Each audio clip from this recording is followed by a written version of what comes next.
back to our channel. So today in this video we are going to discuss about how to set bank rules for Amazon Shopify fees in QuickBooks Online. So without wasting much of our time, let's get straight into the video. So first of all, you need to go and tap open your QuickBooks.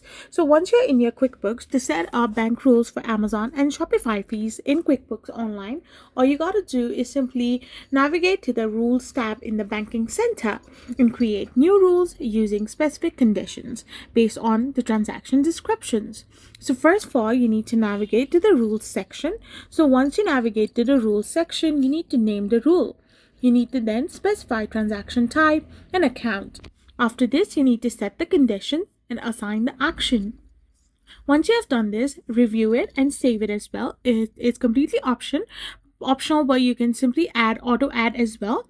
And once you have done this, you will be able to simply set bank rules for Amazon and Shopify fees in QuickBooks. I hope you found this video helpful, so don't forget to hit that subscribe button and to give us a thumbs up.